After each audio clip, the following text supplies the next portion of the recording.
그 오늘 사실 한일 정상회담이 개최가 되는데요, 부산에서. 아침에 나온 소식을 보니까 김혜경 여사가 이석증에 걸렸어요. 이석증에 걸려서 불참한다라는 기사가 떴습니다. 최근에 뉴욕 갔다 오면서 좀 많이 피곤 이게 썼나 봐요. 뭐 흔하다고 할 수는 없지만 그래도 우리가 자주 접하는 증상 중에 하나인데 이게 이제 귀에서 돌 굴러가는 것 같은 소리가 나면서 이게 굉장히 어지럽습니다. 엄청, 어지럽서 걸려보셨어요? 비슷한 걸려봤는데 이게 굉장히 어지럽고 앉아 있으면 되게 힘들고 뭐 그다음에 경우에 따라서는 구토나 뭐 이런 게 나기도 하는데 어쨌든 이게 뭐 사실 원인이 좀 불명한 병이잖아요. 근데 뭐 피로나 이런 것들 때문이라고 이제 얘기들 하는데 어쨌든 김혜경 여사가 이석증 증상이 나와서 지금 이제 오늘 부산에서 열리는 한일 정상회담 일정에는 불참한다라고 발표를 했습니다. 그런 거 보면 이재명 대통령의 체력은 굉장히 좋은 것 같아요. 상대적으로. 예. 3박 5일이었잖아요, 이번에도. 그렇죠. 예, 3박 5일의 그러니까 이게 일정을. 비행기를 무리하게 타면 네. 해외여행 가서도 이런 증상이 올 때가 있거든요, 사실. 예. 많이 타면. 근데 김혜경 여사는 이제 어쨌든 증상이 네. 좀 발현이 된 거고 이재명 대통령은 뭐 국무회의하고 네. 또 한일 정상회담하고. 네. 일반적으로 대통령 부인이 어디 아프다 이런 걸 브리핑하면 이상하죠. 예. 저는 그래서는 안 된다고 생각하거든요. 근데 정상회담에 이제 그렇죠. 동참하고 또 일정이 있는데 안 나오면 불필요한 오해, 맞습니다. 또 가짜 뉴스가 돌잖아요. 저는 그 시민단체들이 이재명 대통령실, 용산 대통령 특활비 공개 네. 미흡하다고 지적은 했지만 선제적으로 어쨌든 법원 판결에 그렇죠. 따라서 공개를 한 건 예. 잘한 거거든요. 예. 그리고 시민단체들이 지적한 거에 대해서 빠진 부분이나 부족한 부분이 있으면 저는 그건 추가 공개도 하고 개선도 해야 된다고 생각하지만 어쨌든 이런 식으로 계속 가장 최고 권력이라는 데를 더 개방하고 더 투명하게 하고 공개. 먼저 그렇죠. 이렇게 알려드리고 그래서 국민들이 궁금해하는 부분을 채워주고 오해하거나 가짜뉴스 안 나오게 이렇게 한다고 생각하고 뭐 여사님 아플 만도 하죠. 근데 다행인 건 대통령이 건강하니까 네.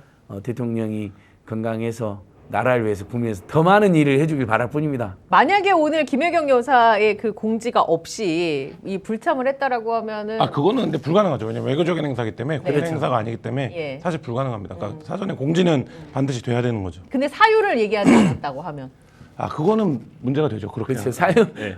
그 예전에도 막 네. 일정 취소됐더니 지난 대선 네. 때도 찌라시 그러니까, 가짜 뉴스. 예, 그래서 이제 그런 여러 가지를 방지하고자 공개를 예. 선택한 것인데 저는 김혜경 여사도 네. 김건희랑 정반대로만 하면 됩니다. 모든 걸 투명 공개하고 권력형 비리나 특혜 요소가 있는 데는 근처에 가지도 말고 김건희 여사의 지인들이나 친척들이 쓰면 꼼짝 5년 내내 가만히 있으라고 차라리 해외 나가 있든지 이렇게 정반대로만 정말로 그리고 그렇게 하고 있다고 들었습니다. 근데 혹시라도 모든 권력은 마음이 이렇게 네. 좀 오만해지기 마련이고 또 이렇게 그 권력을 누리면서 이렇게 해이지 마련이잖아요. 그런 게 있으면 저는 부속실이나 특별감찰관실에서 호되게 네네네. 이렇게 감시 견제를 해줘야 된다. 예.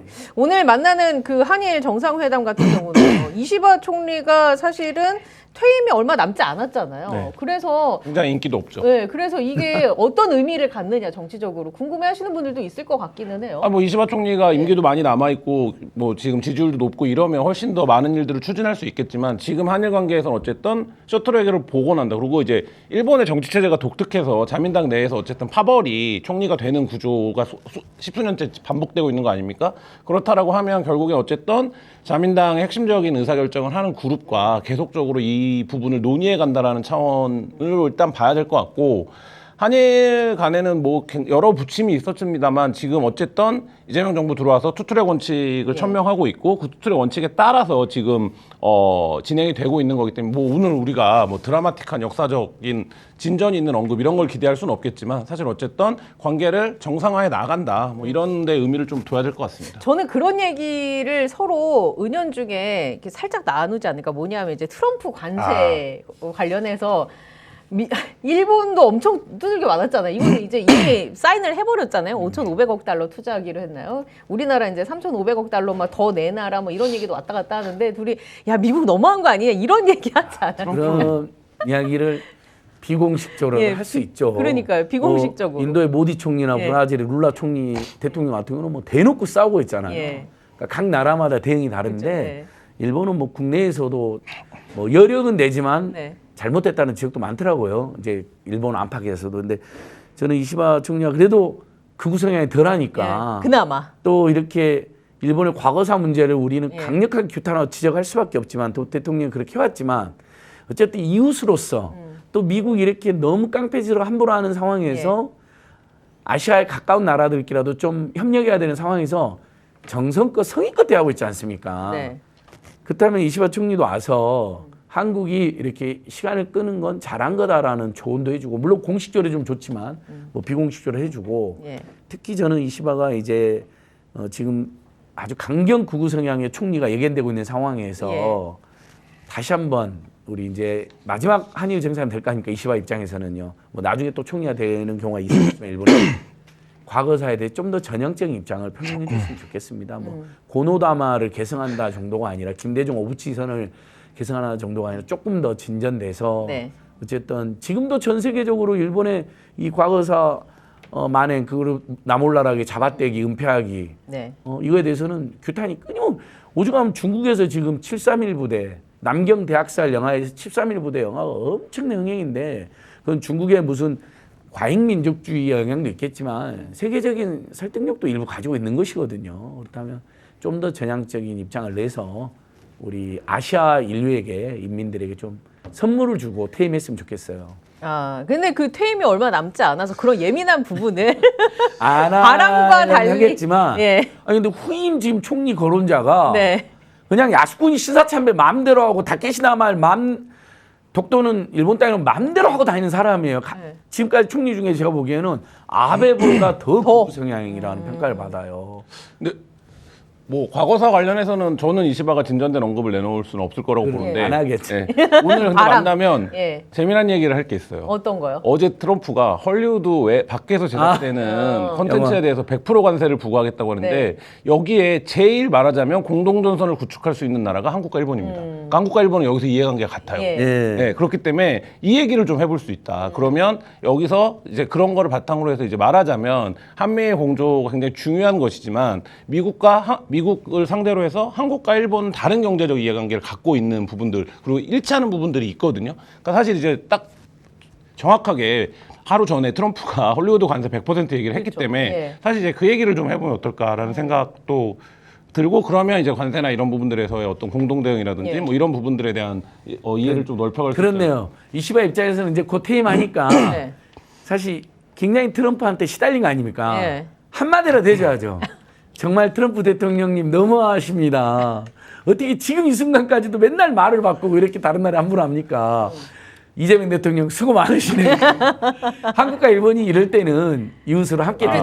대처할 때 이런 마디는 이제 본인이 퇴임한 입장에서 예. 정말 너무 힘들었다. 예. 이번에 미일 관세 협상도 뭐 이렇게 그러니까 해줄 수 있는 거죠. 그런 부분이 오히려 더 현실적으로 도움이 될 것 네. 같다는 생각이 들어요. 예, 이제 공동 대응, 이제 네. 같이 이해관계가 겹치는 부분에 대해서는 미국을 향해서 한 목소리를 내줘야 미국도 우리가 너무 이거 함부로 하나 이런 생각하게 되지 않겠습니까? 그래서 목소리 좀 나왔으면 좋겠는데 나올지 말지 좀 지켜봐야겠어요. 예. 근데 이 장소가 부산에서 만난단 말이에요. 네. 저는 이것도 좀 의미가 있다고 봅니다.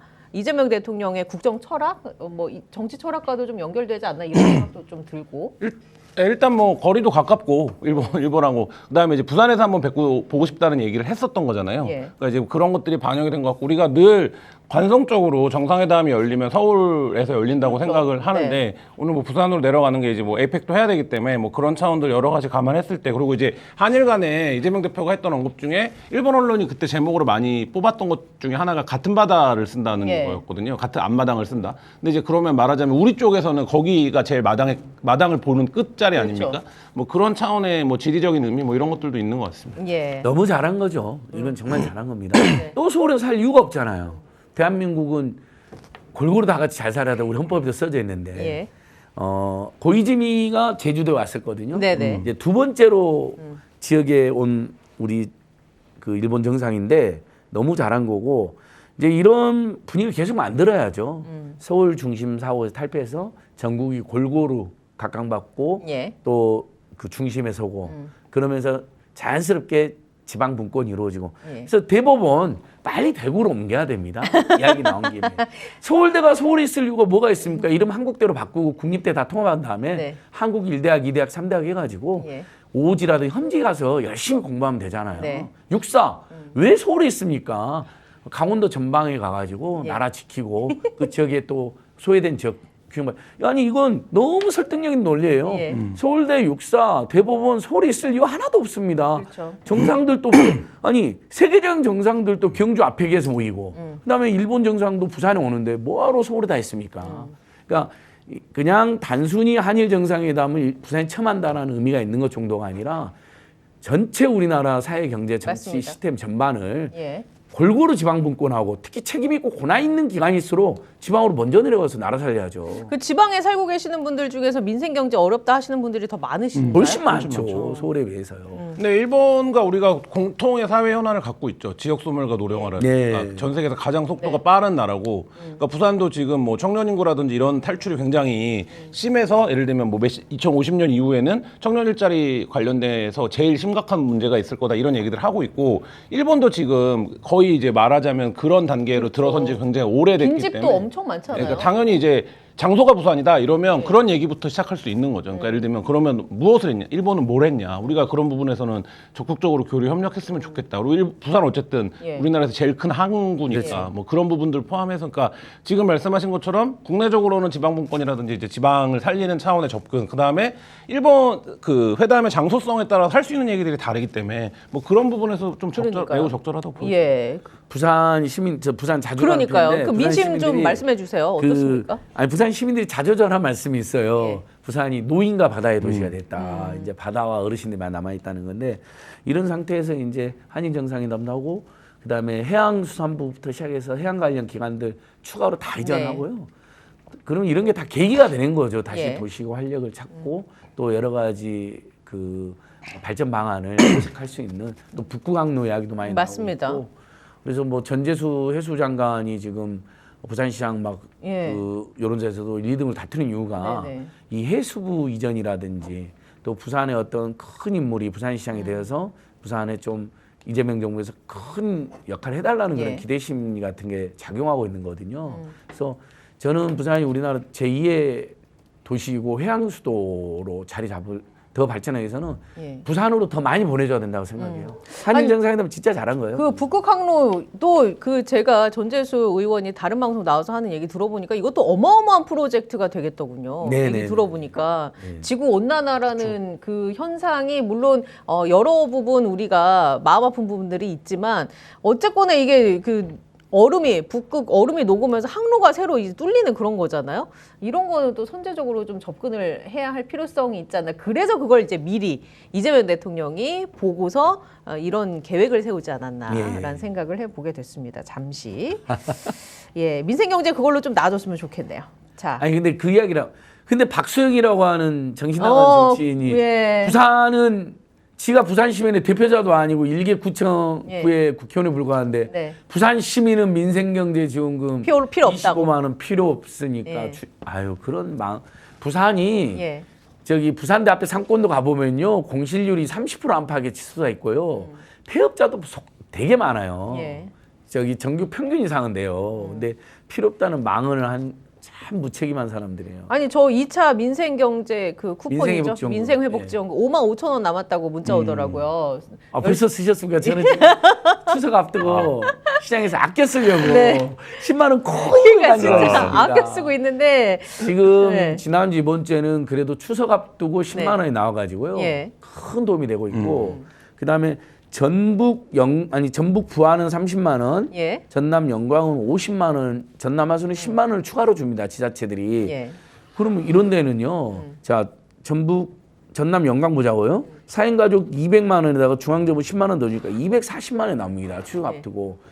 이번 추석이 얼마나 따뜻합니까? 네. 뭐 돈을 국민들 위해서 모든 재정을 팡팡 쓸 수는 없습니다. 저도 그건 잘 알고 있지만 그래도 이렇게 어려울 때 비상계엄으로 또 고물가로 올랐을 때 이럴 때 중앙정부 지방정부 국민에서 많이 쓰는 것도 아니고 한두 번 딱 쓰는 건데 그걸 못 쓰게 하고 그 예. 필요 없다는 자들 부산 시민 여러분 진짜 박수영만큼 혼내주셔야 돼요. 근데 저 궁금한 게 오늘 이제 기사가 제가 보다 보니까 전 국민 지원금 줬는데 소매 판매가 감소했다 이런 기사가 눈에 띄어서 이거 어떻게 8월 해석을 달에 이제 해야 감소했는데 합니까? 네. 이제 그것은 통계를 더 봐야 됩니다. 소비자 심리 지수라든지 네. 소상공인 경제 전망 지수는 전부 다 상승했거든요. 예. 그다음에 소상공인 신용카드 사용 데이터도 16% 이건 다 데이터가 잡혔어요. 늘어났어요. 예. 다만 이제 왜 소매 판매액이가 민생회복 지원금을 줬는데도 그 상반기 경기 침체 효과가 그대로 남아 있어가지고 소매 판매액이 전체적으로는 그러니까 전체 평균에서는 줄어들 수 있는 그러니까 거죠. 워낙 많이 떨어진 예, 상태였기 그렇습니다. 때문에 그거를 무시할 수 없다라는 예. 말씀이신 거죠. 6개월이 넘었죠. 이제 벌써 내란 이후로.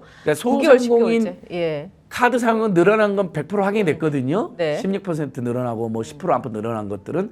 근데 전체 소매 판매액에서는 줄어들 수도 있는 거죠. 근데 사실 최근에 소매 판매와 관련해서 제일 결정적 영향을 미치는 거는 그 모바일 결제예요. 그러니까 모바일 결제가 늘어나는 게 네. 말하자면 소매 판매가 줄어드는 것처럼 보이는 숫자상의 착시 효과가 나거든요. 근데 지금 민생지원금 10만 원을 주면 네. 내가 이걸 갖고 쓰는 게 아니라 모바일 결제를 해버리기 그렇죠. 때문에 뭐 그런 부분들이 굉장히 좀 있는데 그런 부분에서는 좀 지표 세분화나 다양화가 예. 필요하죠. 예. 아니 저도 이제 그냥 카드 결제하러 가면 알아서 그냥 차감이 되더라고요. 네. 아니 너무 시스템 좋죠. 그러니까 말 안 해도 먼저 예. 민생회복 지원부터 먼저 빠져나갑니다. 그러니까요. 아, 참 좋은 제도입니다. 그다음에 상생 캐시백이라 해가지고 9월부터 11월은 작년보다 많이 신용卡사용이 늘어나잖아요. 그럼 그중에 20%를 또 캐시백을 해줘요. 아, 저도 추석에 저희 집 앞에 네. 재래시장 있어서 가면 온누리 상품권 같은 거 상품권. 쓰면 환급도 해줘요 다시. 예. 예를 들면 3만 원 쓰면 1만 원 환급 이런 거 맞습니다. 기간에 해주거든요. 그러니까 예. 잘 이용하시면 좋을 것 그거- 같아요. 공공배달앱 땡겨요를 쓰면